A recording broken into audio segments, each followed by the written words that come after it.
Nabi Mustafa wa ala alihi wa sahbihi wa wafat. Asyhadu an la ilaha illallah wahdahu la syarika lah wa asyhadu anna Muhammadan abduhu wa rasuluhu la nabiyya ba'dah. Qala Allah ta'ala fil Qur'anil Karim, a'udzu billahi minasyaitonir rajim. Ya ayyuhalladzina amanu taqullaha wal tanzur nafsun ma qaddamat lighad wattaqullaha innallaha khabirum bima ta'malun. Hadirin wal hadirat dan Allah Subhanahu wa taala, di malam hari ini kita bisa berkumpul kembali di tempat ini untuk melanjutkan kajian kita. Dan insya Allah di malam hari ini kita akan melanjutkan kaitan tentang pembahasan bab muamalat. Dan pembahasan kita kemarin adalah kaitan dengan riba dan berbagai macam jenis riba. Dan hari ini kita akan membahas kaitannya bagaimana supaya kita tidak terjerumus kepada riba. Bagaimana supaya kita tidak terjerumus kepada riba. Bagaimana Allah Subhanahu wa taala, gencarnya media dalam menampilkan kehidupan yang serba mewah telah memacu masyarakat untuk hidup konsumtif. Fenomena ini tidak hanya terjadi di kota-kota besar, bahkan terjadi di perkampungan juga. Nah, seiring dengan menjamurnya lembaga-lembaga keuangan yang memberikan kredit, sehingga akhirnya orang mudah untuk meminjam dan sebagainya, sehingga akhirnya mereka jatuh kepada riba tersebut. Bahkan untuk zaman sekarang, gitu, untuk pinjaman dan sebagainya di pinggir-pinggir jalan juga banyak. Gitu. Saya kemarin hari Selasa itu ada kajian di daerah GBI, kajian rutin. Nah, di dalam ketika perjalanan saya menuju ke GBI tersebut, di perjalanan di lampu merah tiba-tiba ada yang menawarkan sesuatu. Menawarkannya adalah menawarkan kayak semacam kredit gitu. Tapi menawarkan kreditnya selebaran kan banyak ya. Kemudian saya sampai hitung-hitung, ngobrol dengan naik ojek online. Saya ngobrol dengan drivernya itu, kata drivernya itu, saya ngobrol gitu. Kemudian saya hitung-hitung bahwa bunganya itu 1 tahun bisa 30%. Jadi kalau minjem 200.000, itu satu bayarnya adalah 1 bulannya 220 sekian kali 12. Berarti kan kalau 2 juta itu kali 12 sekitar berapa? 2 juta kali 12, maksudnya dia minjem 2 juta, nyicil per bulannya adalah 220 sekian. Saya hitung-hitung bunganya itu adalah sekitar 670. Artinya di atas 30%, di atas 30 sekian persen. Berarti 1 bulan kan sekitar hampir 3%, 2, sekian. Nah, ini kan banyak orang yang dengan mudah untuk ini, untuk itu dan sebagainya. Sehingga ujung-ujungnya orang banyak terjerumus kepada riba ini. Padahal memang betul kata Rasulullah SAW, la yatiyanna 'alan nasi zaman, akan datang pada manusia satu masa, la yubalil mar'u bima akhadal mal, maka manusia tersebut tidak peduli lagi dari mana dia mendapatkan harta tersebut. Jadi akan datang satu masa orang tersebut tidak peduli harta yang dia dapatkan dari mana, bodoh amat, istilahnya bahasa kitanya sederhana seperti itu. Dia tidak mempedulikan lagi harta itu dari mana, pokoknya yang penting saya dapat harta. Kata Rasulullah, amin halalin amin haram, apakah harta itu dari harta yang halal atau harta yang haram? Maka orang tersebut tidak mempedulikan lagi masalah halal dan haram. Sekarang kita bahas bagaimana supaya siapapun kita terhindar dari penyakit riba ini, terhindar dari terhindar dari hutang yang kaitannya dengan riba ini, atau terhindar dari masalah riba ini. Yang pertama, supaya kita terhindar dari riba adalah pertama tentu kita harus tahu kaitan dengan riba itu seperti apa, harus tahu ilmunya. Kenapa? Karena banyak orang terjerumus salah satunya tidak tahu ilmunya. Sehingga ketika orang tersebut tahu ilmunya, maka orang tersebut akan apa? Akan mudah untuk meninggalkan yang kaitannya dengan riba tersebut. Jadi memang yang pertama adalah harus tahu ilmunya. Karena kalau dia tidak tahu ilmunya nanti akan berbahaya buat dia. Jadi harus mengetahui dulu ilmunya. Makanya Ali bin Abi Thalib pernah mengatakan, man ittajara qabla an yatafaqqah. Siapapun yang berdagang, namun sebelum berdagang dia belum memahami ilmu tentang perdagangan, irtatama fil riba, maka orang tersebut akan terjerumus kepada riba. Irtatama summartatama. Ali bin Abi Thalib sampai mengulang-ulang 3 kali, orang tersebut akan terjerumus kepada riba tersebut. Naudzubillah min dzalik. Jadi orang yang berdagang dia tidak memahami kaitan dengan ilmu perdagangan atau syariat Islam kaitan dengan cara berdagang, ya dia akan terjerumus kepada riba tersebut. Tapi kata Umar bin Khattab pernah mengatakan juga dalam sebuah riwayat mengatakan, la yattajiru fi suqina illa man faqiha aqla riba. Janganlah salah seorang di antara kalian melakukan perdagangan di pasar kami kecuali dia tahu seluk-beluk kaitan dengan riba. Jadi harus tahu seluk-beluk kaitan dengan riba tersebut. Jadi yang pertama adalah tentu landasi segala aktivitas kita dengan ilmu. Inilah yang pernah disampaikan oleh Al-Imam Al-Ghazali rahimahullah. Ketika beliau menjelaskan di dalam kitab Ihya Ulumuddin, talabul ilmi fariidatun ala kulli muslim. Mencari ilmu itu merupakan kewajiban setiap muslim. Ditanya ilmu apa yang wajib dicari? Maka kata Imam Ghazali mengatakan ilmul hal. Yang harus dicari itu adalah ilmul hal. Ilmul hal itu apa? Ilmul hal itu adalah ilmu yang kaitannya dengan yang apa akan kita lakukan. Itu namanya ilmul hal. Ketika kita mengetahui ilmunya, maka kita akan tahu ini boleh, ini enggak. Hal yang sederhana saja sekarang.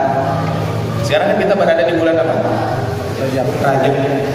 Kan kaitan dengan bulan Rajab ini, kata para ulama kita di antara Imam Ibnu Hajar Al-Asqalani, beliau mengatakan tidak ada satu dalil pun yang menceritakan, yang menyebutkan tentang keutamaan Rajab, keutamaan saum di bulan Rajab, atau keutamaan saum khusus di bulan Rajab.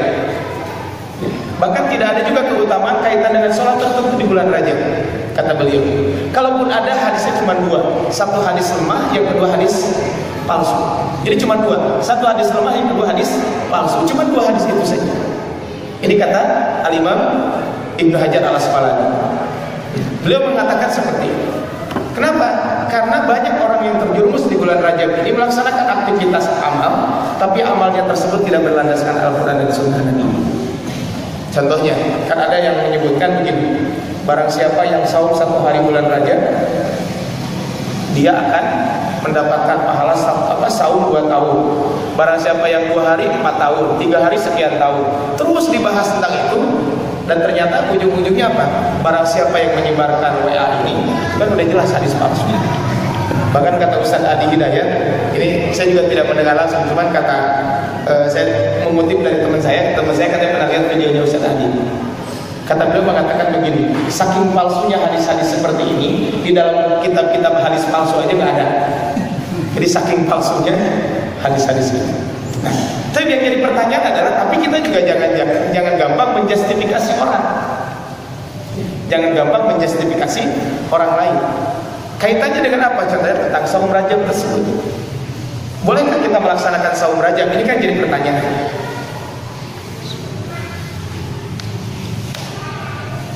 Kalau kita melaksanakan saum Rajab, itu boleh-boleh saja. Makanya para ulama mengatakan, para ulama sepakat bahwa dibolehkannya saum Rajab ketika saum Rajab itu bukan sebulan penuh, tapi sebagian dari bulan Rajab. Selama, tapi ada selamanya. Tidak meyakini dan mengkhususkan saum Rajab itu di bulan Rajab dan meyakini keutamaan-keutamaan tertentu. Ya saum biasa saja. Sehingga kata Imam Nawawi di dalam Al-Minhaj Syarah Sahih Muslim, kata beliau bahwa memang tidak ada keutamaan saum Rajab, tidak ada keutamaan bulan Rajab yang maksudnya utama 1, 2, 3 dan seterusnya, tidak ada. Tapi kata beliau kalau mau saum saja seperti saum-saum biasa. Ini adalah kalau kita saumnya hanya sebagian dari bulan Rajab. Karena Rasul mengatakan sum minal hurum, saumlah kalian dari bulan yang diharamkan tersebut. Ini hadis riwayat Imam Abu Daud mengatakan seperti ini. Nah, yang jadi pertanyaan, sudah bolehkah kita saum 1 bulan penuh? Nah, ini yang jadi perbedaan para ulama. Jumhur ulama mengatakan boleh-boleh saja kita saum 1 bulan penuh. Tapi tadi ada kaidahnya, jangan meyakini bahwa saum bulan Rajab itu jadi keutamaannya kalau saum sebulan makanya pahalanya apa. Enggak, saum biasa saja. Tapi madhab Hanabilah mengatakan dimakruhkan kita saum pada sebulan penuh. Nah, ini kan ketika kita mengetahui ilmunya, kita pun akan bisa memilih ini mana yang bertentangan dengan syariat, ini mana yang khilafiyah. Sehingga ketika itu kita mengetahuinya, jadi kita bisa memilih, oh ini memang khilafiyah. Ketika terjadi, ya udah kita masing-masing saja.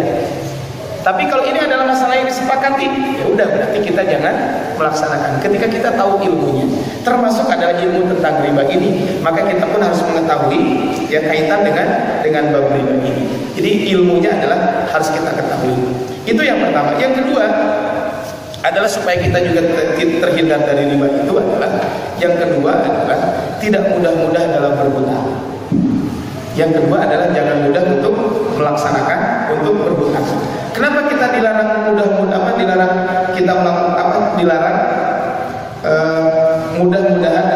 hutang? Maksudnya mudah dalam berhutang. Kenapa? Karena ya, Rasulullah SAW menyampaikan dalam sebuah hadis.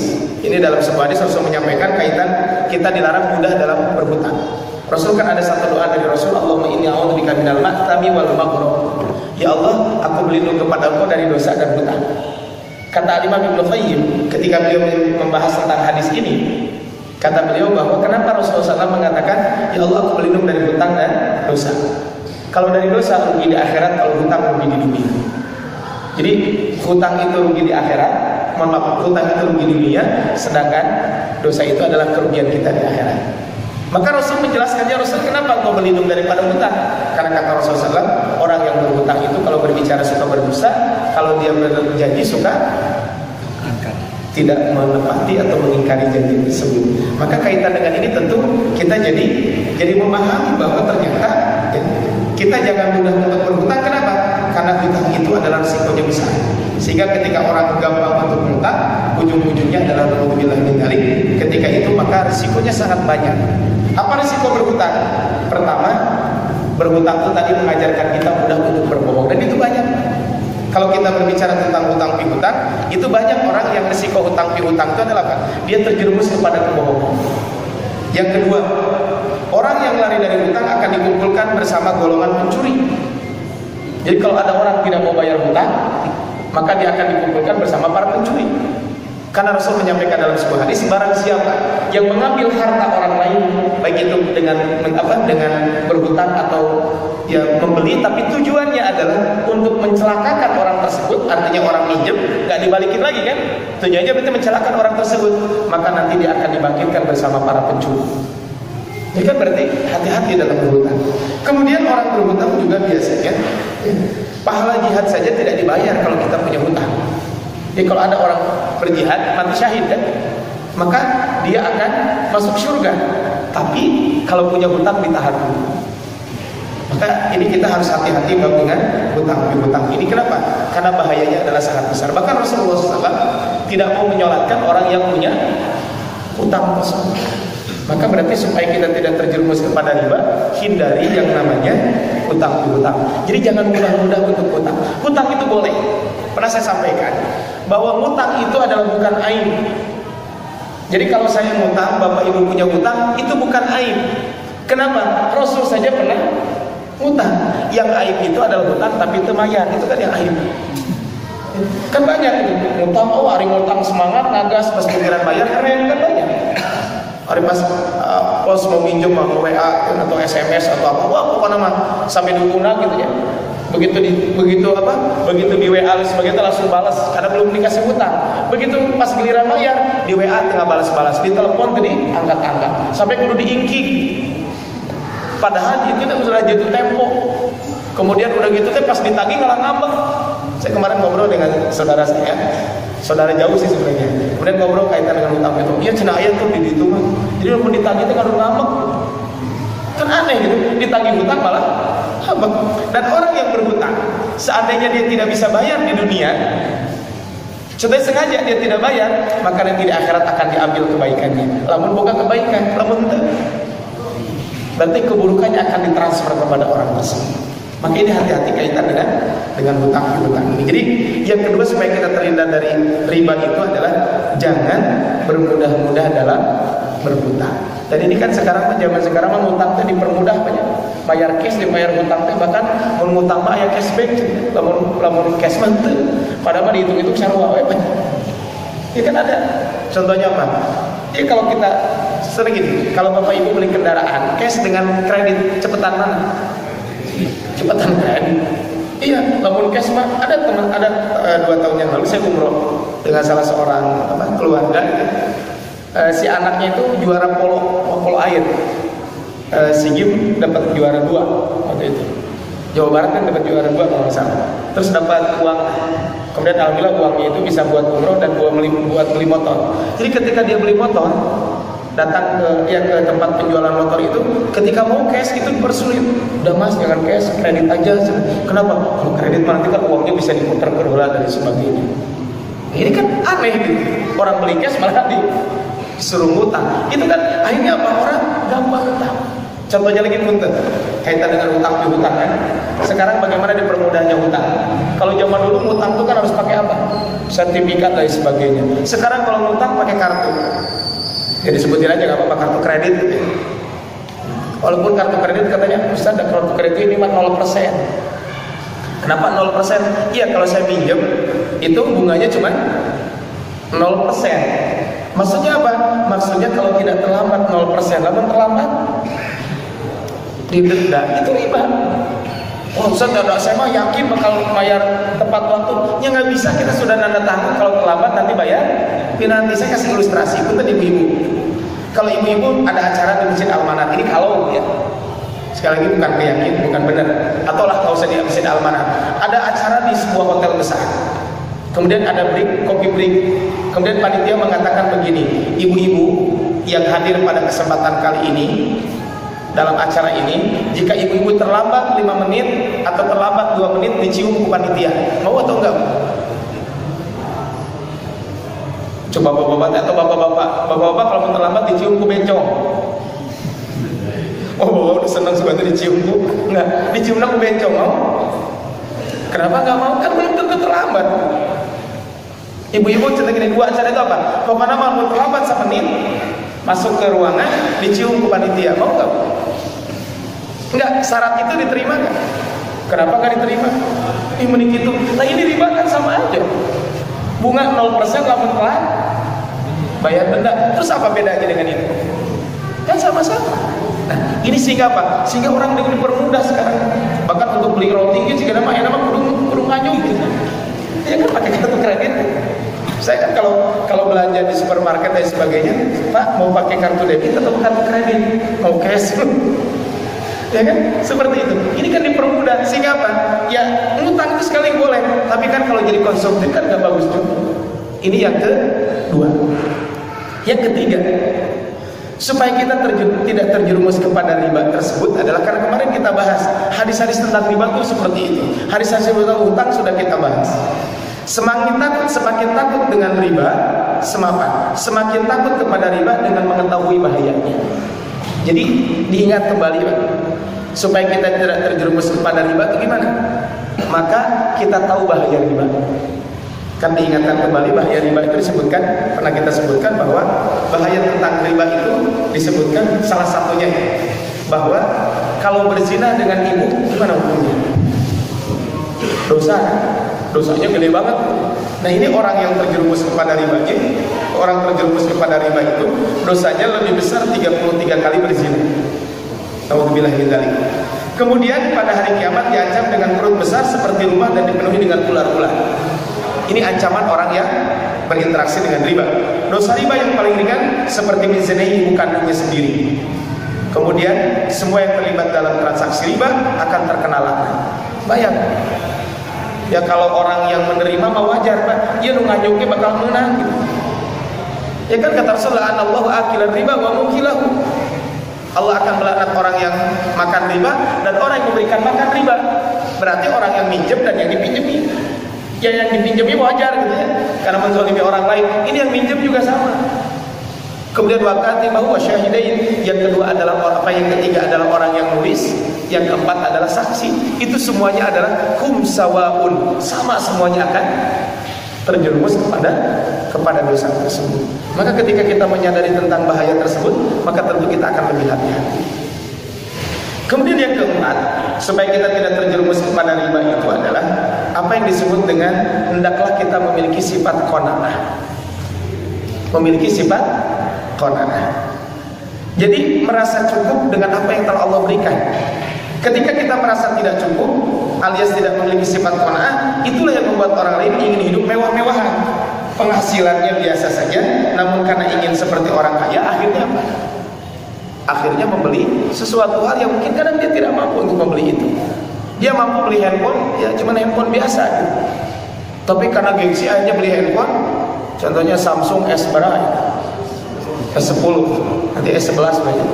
Ujung-ujung S teler, S10 udah berapa harganya? Sekitar 17 ke atas ya. Saya pernah lihat S9 untuk masih S9 aja udah yang 50 sekian giga harganya udah 17 juta. Jadi motor yang Samsung mahalan Samsung, mahalan handphone gitu. Ya nggak apa-apa, bagi yang mampu masih silakan saja deh. Ada masalah sederhana maka setiap orang beda-beda gitu. Ada saya mah pingin Samsung berapa? Gaji saya 500 juta sebulan, ya tenang udah tinggal bulan Samsung kayak gitu. Tapi ini gajinya cuma 5 juta, kemudian beli Samsung 17 juta, nyicil. Belum cicilan Samsung, belum cicilan yang lain. Ketika qanaah itu nggak ada, ya ujung-ujungnya seperti itu.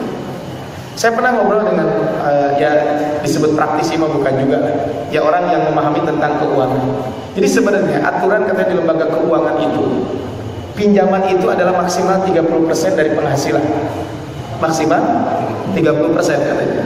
Makanya kan banyak katanya kalau minjem itu udah mah dosa, minjemnya pakai riba, di situ nggak bohong nih. Kumaha nggak bohong kan? Gajinya diambil lah. Ya kan kalau saya pernah masalahnya alhamdulillah bukan saya menandatangani gitu. Pernah kita ada minjem ke lembaga keuangan. Kan gaji segitu nggak mungkin dapat plafon segini, maka gajinya ditaikin, kemudian ditandatangani. Ada itu kejadian. Kan begitu udah mau bohong. Bohongnya apa? Ya kebayang gitu gaji contohnya cuma sekian, kemudian minjem ternyata apa? Dipotong setengahnya contohnya. Kan ketika dipotong setengahnya baru setengah bulan guys. Itu kan juga jadi hal yang ujung-ujungnya apa? Ketika tidak memiliki sifat qanaah seperti itu. Maka coba bayangkan hadis Nabi. Laisal ghina, orang kaya itu adalah bukanlah orang kaya itu an kasratil aradi. Bukanlah orang kaya itu adalah yang banyak kemewahan dunianya. Walakinnal ghina, akan tetapi yang dimaksud dengan kekayaan itu adalah ghina nafsi, kaya hatinya. Itu yang dimaksud dengan orang kaya. Dan kalau karena masalah dunia pada maya beres kan. Orang udah beli mobil baru kan ada di IG itu ilustrasi gitu ya.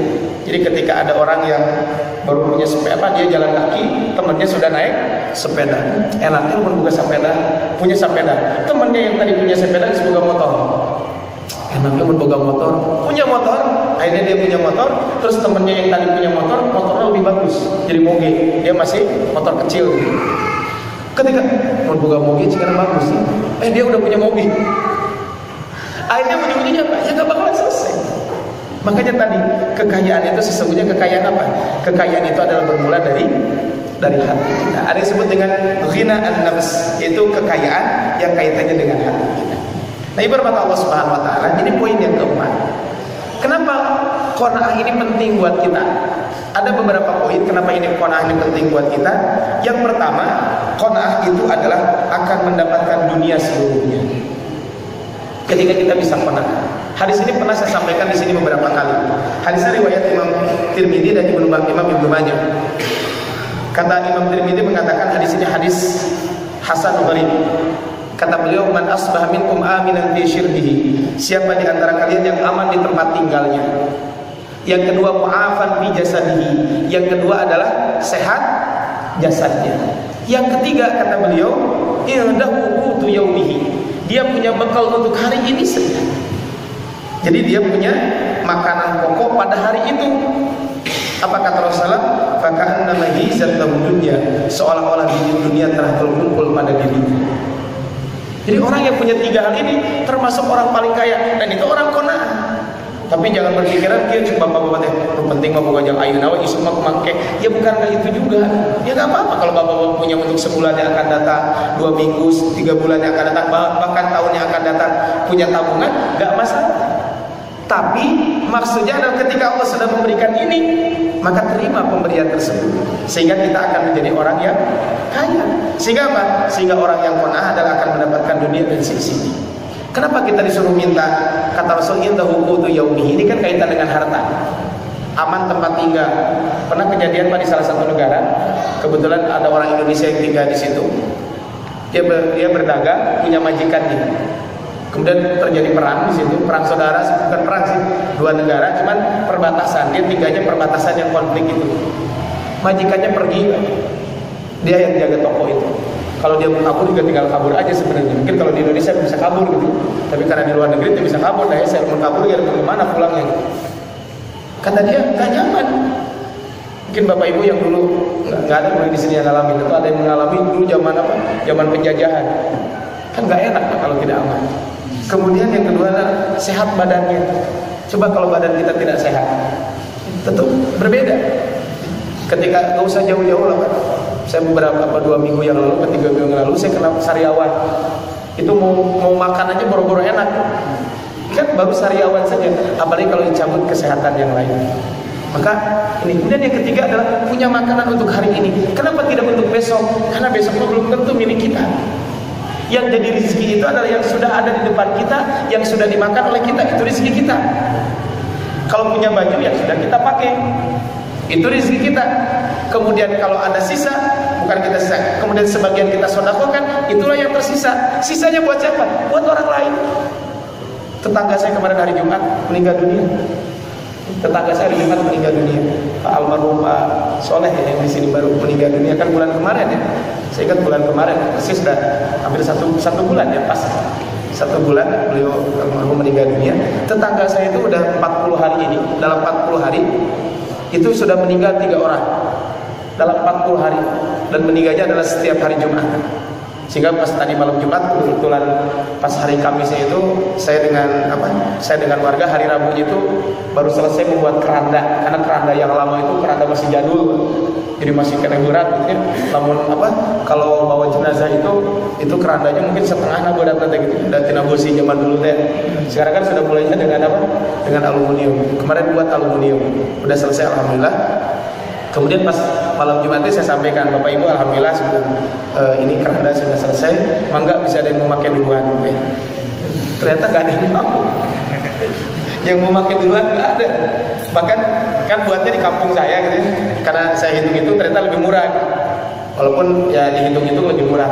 Mungkin karena saya kenal akhirnya bisa harga lebih murah dibanding di tempat lain. Udah saya beli di situ, saya buatin di situ. Tapi udah selesai seminggu yang lalu. Kata yang tukang kerandanya itu, yuk ini aja naik dicopot kayak gula cenah. Dan nunggu salse heula coba orang Sunda mah gitu. Nanti dulu aja, burulah cenah yuk saya pasaran di harapan imam aja bisa bingung. Ya kan seperti itu. Karena nggak ada yang mau. Maka kalau orang sudah meninggal dunia, kemarin tetangga saya itu meninggal dunia setelah Jumatan minta makan. Sebelum Jumatan bekerja biasa, kemudian sholat Jumat, setelah sholat Jumat, bukan Jumat ini Jumat sebelumnya, itu minta makan. Ketika minta makan apa? Kata si bapak ke keluarganya, minta makan ya. Dia ke kamar tiduran. Begitu makanan sudah disiapkan, digoyang-goyang sudah meninggal dunia. Jadi makanan yang sudah disiapkan aja tidak bisa dimakan. Maka yang pertama adalah dengan qanaah kita insya Allah akan terhindar dari riba. Kenapa? Karena orang yang qanaah itu adalah seolah-olah dia mendapatkan dunia dan seluruhnya. Kemudian yang kedua, orang yang qanaah itu adalah orang yang beruntung. Orang yang beruntung. Rasul mengatakan, qad aflaha man aslama. Sungguh telah berbahagia orang-orang yang telah masuk Islam. Wa ruziqa kafaman. Kemudian telah diberikan rezeki yang cukup. Wa qanna'ahu Allah bima ata. Dan memiliki sifat qanaah dengan apa yang telah diberikan kepadanya. Jadi kita harus punya sifat qanaah. Jadi orang yang qanaah itu bahagia. Dan orang yang qanaah biasanya apa?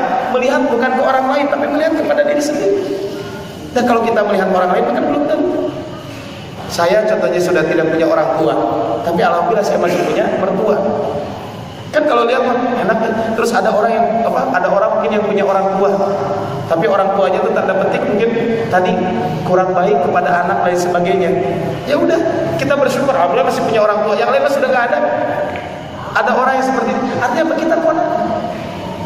Tapi kita juga sebagai orang lain nggak boleh berbuat buruk kepada orang lain. Tapi ketika menimpa kita, tinggal kita qanaah. Kenapa? Orang qanaah itu kata Rasul qad aflaha, suk bahagia. Pertama man aslama. Orang yang masuk Islam. Ini satu kebahagiaan tersendiri, nikmat yang besar yang Allah berikan kepada kita. Kemarin kan saudara-saudara kita di New Zealand ditembakin oleh orang-orang yang tidak bertanggung jawab.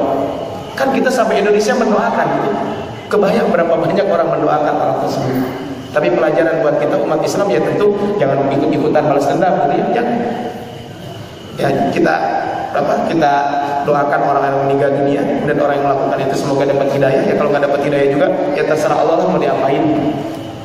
Tapi kan umat Islam tidak boleh melakukan itu. Dan itu bukan akhlak Islam. Maka kita bersyukur kita sudah masuk Islam. Yang kedua, waruziqa kafaban, diberikan rezeki yang cukup. Jadi ketika kita diberikan rezeki yang cukup beralhamdulillah. Dan yang penting mah rezeki kan asal cukup. Asal ayah, asal cukup. Itu kan rezeki. Udah banyak-banyak juga itu cukup mah ngarep. Yang penting mah kan rezeki mah asal ayah, asal cukup gitu. Itu yang harus kita perhatikan. Mun butuh ayah kan yang penting itu. Kemudian yang berikut yang ketiga kata Rasul wa qannahu Allah bima ata, dan mengkaruniakan sifat qanaah, merasa puas dengan apa yang telah diberikan kepadanya. Kita merasa puas apa yang telah Allah berikan kepada kita semuanya. Ini hadis riwayat Imam Muslim. Yang ketiga, orang yang qanaah itu adalah mudah bersyukur. Orang yang qanaah itu akan mudah untuk bersyukur. Kenapa? Karena dia akan melihat kaitan dengan nikmat itu bukan yang di atas tapi yang di bawah. Maka kata Rasul, "Unzuru ila man huwa asfala minkum." Lihat coba orang di bawah kita. Wa la tanzuru ila man huwa fawqakum. Jangan melihat orang di atas kita. Fa huwa ajdaru alla tazdaru nikmatallahi 'alaikum. Karena hal itu akan membuatmu tidak meremehkan nikmat yang telah Allah berikan kepadamu. Hadis riwayat Imam Muslim. Bahkan hadis ini disampaikan oleh Al-Imam Ibnu Hajar Al-Asqalani di dalam bukunya Bulughul Maram, tapi pembahasannya dalam bab terakhir, Kitabul Jami, yang membahas tidak kaitan dengan fikih tapi kaitan dengan adab. Salah satunya adalah menyampaikan hadis setelah hakul muslim ala muslim, kemudian beliau menyebutkan hadis ini. Jadi kata Rasulullah, saya ulangi tadi, lihatlah orang yang di bawah kita, jangan melihat kepada orang yang di atas kita. Kenapa? Karena ketika kita melihat orang di bawah kita, maka tentu kita akan hal itu akan membuatmu tidak meremehkan nikmat yang Allah berikan kepada kita. Kadang coba bayangkan ketika Allah memberikan nikmat kepada kita seperti ini, ada orang yang tidak bisa melihat. Saya pernah ketemu ya dengan orang yang subhanallah gitu. Ketika ketemu tapi dia tidak bisa melihat, tapi dia mengatakan alhamdulillah. Kenapa? Alhamdulillah saya masih tidak bisa melihat juga nggak apa-apa. Tapi coba ada orang yang bisa melihat tapi sudah meninggal dunia. Karena ada juga seperti itu. Makanya kalau kita mengucapkan alhamdulillah itu ada dua. Pertama, alhamdulillahi ala kulli hal. Segala puji bagi Allah atas segala kondisi yang Allah berikan kepada saya, kepada kita. Yang kedua, alhamdulillahi bi ni'matihi tatimmus shalihat. Segala puji bagi Allah dengan apa? Binikmati, dengan kenikmatan tersebut tatimmus shalihat, kebaikan bisa sempurna. Para ulama dan alhamdulillah ala kulli hal, kita mengucapkan alhamdulillah dalam kondisi apapun. Ya seandainya kalau kita tertimpa musibah, kita ucapkan alhamdulillah ala kulli hal. Alhamdulillah terkena musibahnya seperti ini. Ada yang kena musibah lebih berat dari itu. Saya bulan kemarin gitu ya, sepupu istri saya itu kecelakaan itu ya namanya juga harus kecelakaan gitu, gak ada yang mau, siapa yang mau celaka. Itu badannya semuanya tidak ada masalah, tidak luka dan sebagainya. Yang luka tangan ini hampir putus. Kemudian ini dari sini remuk, ini remuk. Ini kata dokter harus diamputasi. Tapi kemarin coba gitu di terapi, masa di terapi itu cari di bengkel tulang. Ya selama 40 hari kulukio, tidak boleh bangun. Dari bangun dia sakit. Begini, bahkan kemarin katanya sampai ada entah mungkin ya namanya remuk, mungkin ada infeksi dan sebagainya. Katanya malah saya juga nggak lihat, kata anaknya sampai ada belatung. Tapi kemarin pas dijenguk oleh kakak ipar saya sudah nggak ada. Ini kan kebayang. Tapi saya sampaikan ke saudara saya itu waktu saya menjenguk, ya saya bilang alhamdulillah. Ini mungkin jangan-jangan Allah memberikan yang terbaik kepada kita. Kan bisa jadi, karena beliau adalah kerjanya di laut. Saya kerja di lautnya di kapal pesiar. Ya, jangan-jangan kan beliau mungkin kalau berangkat ya, ada kecelakaan kita nggak tahu. Maka orang yang qanaah itu adalah mudah bersyukur. Kenapa? Apa yang menimpa dia tetap memuji Allah Subhanahu wa Ta'ala. Kemudian yang keempat, nah ini kaitan dengan kenapa qanaah yang penting harus kita miliki. Karena menjauhkan kita dari iri dan dengki. Artinya apa? Akan jauh dari yang namanya sifat hasad kepada orang lain. Kan biasanya kenapa orang terjerumus kepada riba? Karena begitu panas ningali tetangga terus barang beli, akhirnya dia suuzon dan sebagainya kan. Oh, si eta geus meuli deui eta, paling ge menang ieu, paling ge menang itu. Akhirnya apa? Akhirnya mungkin ngomong ke temannya, ya kata temannya, ya tenang, saya tak mau boga daripada kamu untuk cenah urang ge bisa. Akhirnya meuli juga. Kan banyak aja kaitan dengan itu. Akhirnya panas dengan orang karena iri dan dengki. Makanya kata Allah SWT di dalam Al-Quran, hasad ini kan berbahaya. Am yaqsimuna rahmata rabbik, apakah mereka membagi-bagikan rahmatmu? Nahnu qasabna bainahum ma'isyatan fil hayatid dunya. Kata Allah, kamilah yang menentukan di antara mereka penghidupan mereka dalam kehidupan dunia. Wa rafa'na ba'dahum fawqa ba'din darajat, dan kami telah meninggikan sebagian mereka atas sebagian yang lain beberapa derajat. Lihat takhidha ba'dhum ba'dhan sufriyya, dan kata Allah SWT, agar sebagian mereka dapat mempergunakan sebagian yang lain. Wa rahmatu rabbika khairum mimma yajma'un, dan rahmat Allah Subhanahu wa taala lebih baik daripada apa yang mereka kumpulkan. Coba bayangkan kaitan dengan ini. Allah yang membagikan rezeki kita, ngapain kita harus hasad kepada orang lain? Kan ketika kita hasad yang rugi siapa? Ya kita. Orang beli mobil kenapa kita harus sakit? Kan banyak jadi sakit hati, jadi kepikiran gitu. Akhirnya menjadi tetangga beli mobil jadi panas, akhirnya apa? Lalaki istri dengan suami istri jadi berantem. Kenapa? Karena mikirin kumaha eta tetangga bisa beli mobil kurang teu. Akhirnya temen tuh bisa kumaha, ya carilah.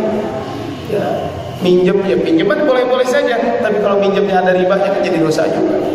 Atau naudzubillah min dzalik, akhirnya melakukan tindakan yang memang bertentangan dengan syariat. Contohnya yang mungkin mencuri. Yang mencuri itu adalah kalau mencuri harta pribadi mencuri, kalau mencuri harta rakyat namanya korupsi. Kan sama-sama aja mencuri juga gitu. Ya beda-beda tipis aja, cuma kalau mencuri pribadi ya itu namanya mencuri, kalau mencuri harta rakyat namanya korupsi. Kan itu saja. Ini kan naudzubillah min dzalik. Kenapa? Karena faktornya tadi dia tidak qanaah. Saya pernah ketemu dengan seseorang yang dulu dia karyawan swasta, tapi dia memang punya jabatan yang tinggi. Kata dia, saya kemarin lewat ke Siliwangi situ, kan ada tempat apa? Tempat golf ya. Tempat golf dan tempat latihan pokoknya. Sebenarnya tempat golf tapi letik gitu kan, lihat orang bawa stick gitu. Oh iya, cenah bisa aja mah bukan tempat golf, ini tempat latihan mukul doang. Saya tanya, "Pak, pernah masuk enggak?" "Pernah, saya baheula." "Sabar apa bayarnya?" "Ya sekitar 30 juta." "Oh, sudah meni mahal-mahal teh." "Ya itu teh member 30 sampai 50." Ya tapi kan, ya kalau mampu ya silakan saja punya duit. Tapi kata dia, saya juga pernah kok bayarin orang. Kenapa? Ya karena saya dapat tender akhirnya, ya itu mah balas jasa. Tapi sekarang dia sudah tobat orang. Dia sudah tobat, sekali-kali nggak apa-apa kalau mau diundang ke sini gitu, biar ngasih pengetahuan kaitan dengan bagaimana beliau pernah terjerumus kepada riba dan sebagainya. Rumah beliau habis semuanya, Pak. Cara saya mah mungkin tetangga saya tuh jadi riba, jadi rentenir, punya hutang riba dan sebagainya, untuk beak tuh duitnya. Ya jangan-jangan itu mah cara Allah untuk kedua anggap sok di dunia itu, kayak di akhirat awas. Kan itu bisa jadi kan seperti itu. Ini yang pengusaha ini subhanallah, sekarang dia sudah bertobat sudah 5 tahun apa 6 tahun, dia menghindari sama sekali. Dia dulu tuh sampai punya pinjaman sebulan cicilannya 40 juta. Sebulan 40 juta Pak cicilannya. Dan akhirnya dia rumah habis dan sebagainya, kemudian sampai dia ngontrak, dan alhamdulillah sekarang beliau ya bertaubat, kemudian merintis usaha dari ketika setelah bangkrut itu, dan alhamdulillah sekarang beliau jadi tukang bebek, jualan bebek.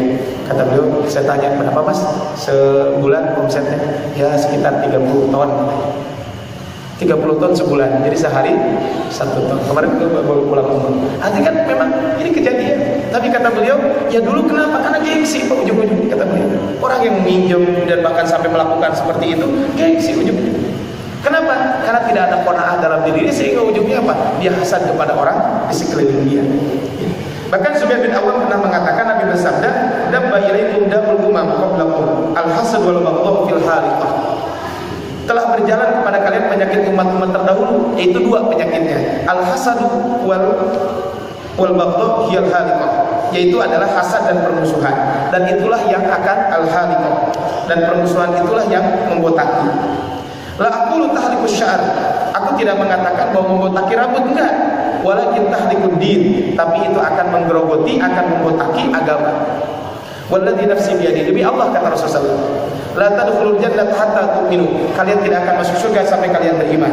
Wa la tu'minu hatta tahabbu, dan kalian tidak akan beriman kecuali kalian saling mencintai.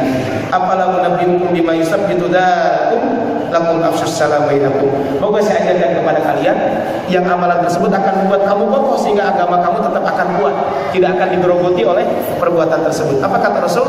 Afsus salam bainakum, sebarkan salam di antara kalian. Dan kalau orang sedang dengki mau boro-boro ucapin salam, kalaupun salam jawabnya waalaikumsalam, kan tadi sambil melengos dan sebagainya. Padahal kan hak seorang muslim kepada muslim yang lain adalah apabila diucapkan salam maka jawab. Kemudian yang kelima, apa keuntungan dari kita memiliki sifat qanaah, mengatasi berbagai masalah hidup? Salah satunya adalah masalah hutang. Jadi qanaah itu akan mengatasi masalah hidup, salah satunya adalah masalah hutang. Makanya doa Nabi yang diajarkan kepada kita, Allahumma inni as'alukal huda. Ya Allah, aku memohon kepada Engkau petunjuk. Wattuqa, yang kedua ketakwaan. Yang ketiga adalah wal afafa. Al afaf ini adalah menjaga diri dari sesuatu hal yang diharamkan. Kemudian wal ghina, dan memiliki sifat hati yang selalu merasa cukup atau qanaah. Allahumma nas'alukal huda wat-tuqa wal afafa wal ghina.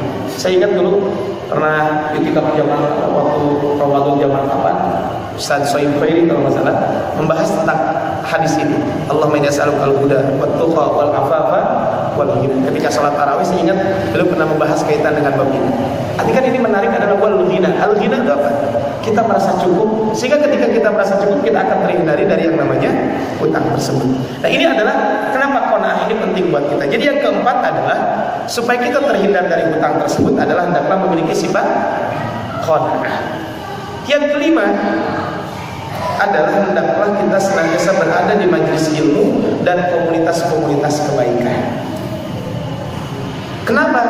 Karena ketika kita sudah bertaubat, tapi kalau kita masih di dalam komunitas-komunitas yang sama dengan yang dulu kita lakukan, lambat laun khawatir kita akan terjerumus. Bukan berarti kita tidak boleh berteman, enggak.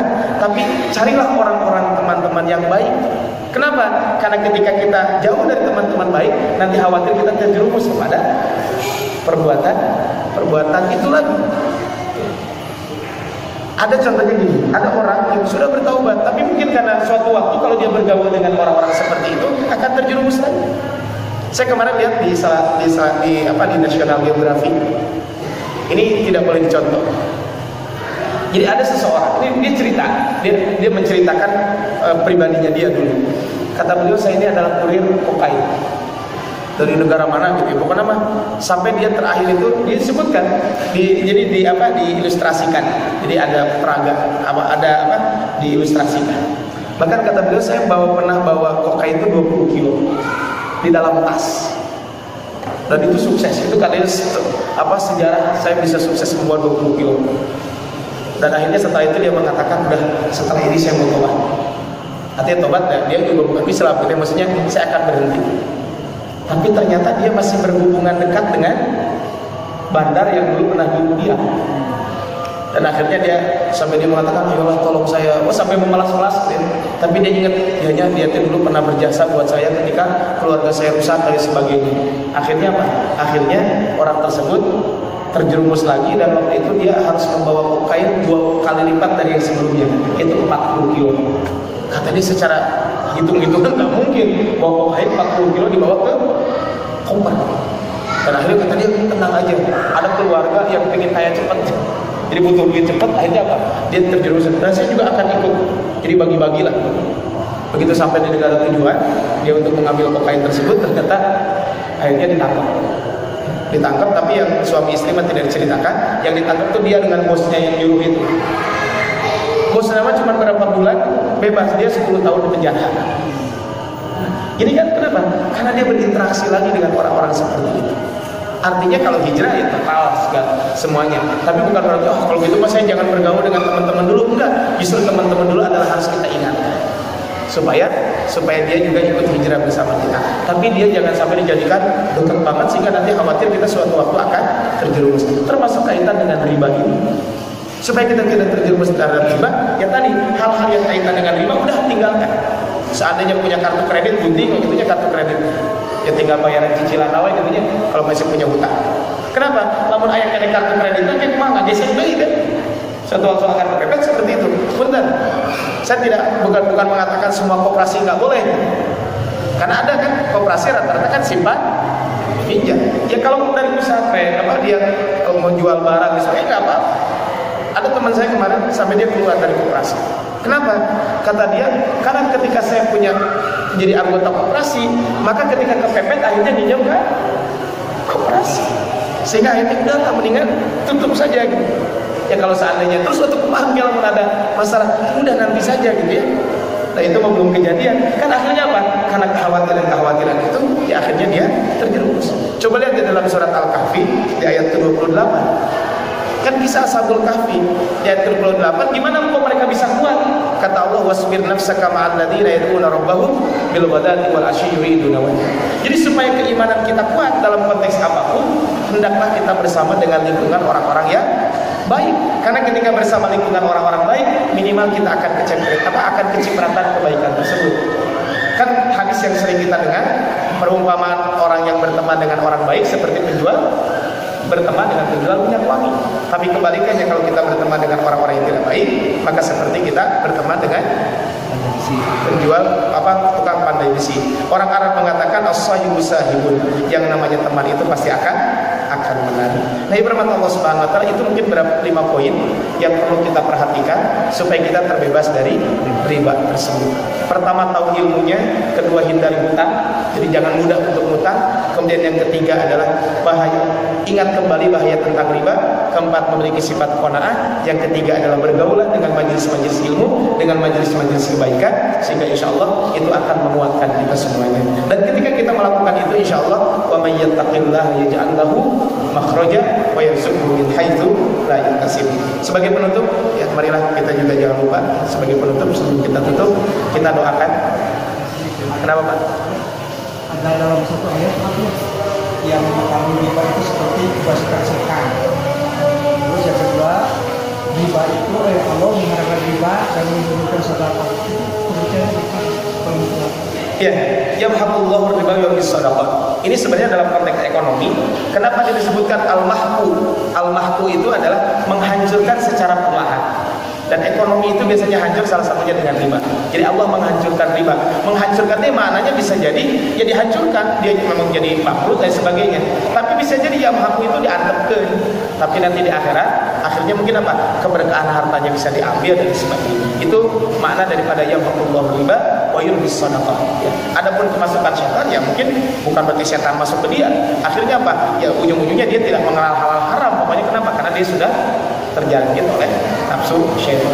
Ya, baik, bagi Allah Subhanahu wa taala. Ya, sebelum ditutup sekali lagi kita doakan saudara-saudara kita yang ada di New Zealand, mudah-mudahan Allah mencatat mereka sebagai orang-orang yang diterima iman Islamnya. Kemudian juga kita doakan juga saudara-saudara kaum muslimin yang di negara manapun, mudah-mudahan Allah menguatkan keimanannya kepada saudara-saudara kita. Dan tentu juga jangan lupa kita doakan juga untuk negeri kita Indonesia, mudah-mudahan Allah senantiasa melimpahkan keamanan, kebaikan, dan juga semoga Allah Subhanahu wa taala memberikan kepada kita, karena bulan depan adalah bulan pemilu, ya masih ada pemilihan. Kita doakan mudah-mudahan Allah Subhanahu wa taala memberikan kepada kita pemimpin yang terbaik, yang takut kepada Allah Subhanahu wa taala dan mencintai rakyatnya. Rabbana atina fid dunya hasanah wa fil akhirati hasanah wa qina adzabannar. Subhanakallahumma wa bihamdika, asyhadu an la ilaha illa anta, astaghfiruka wa atubu ilaik. Billahi fisabilil haqq, Allahumma waffiqna ila thoriq, nasallallahu wa qaribin ila siratal mustaqim. Wassalamu alaikum warahmatullahi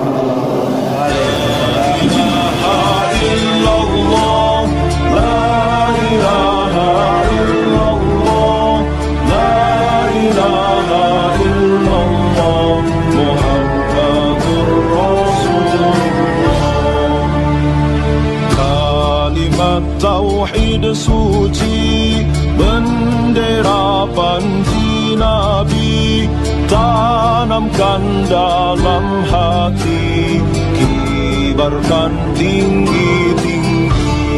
La ilaha illallah, la ilaha illallah, la ilaha illallah, Muhammadur Rasulullah. Dengan bendera suci bersama panji Nabi. Ayo jaga NKRI dari para pembenci. La ilaha illallah, la ilaha illallah, la ilaha illallah, Muhammadur Rasulullah. Allah Allahu Akbar, Allah Allahu Akbar, Allah Allahu Akbar, Allahu Akbar walillahil hamd. La ilaha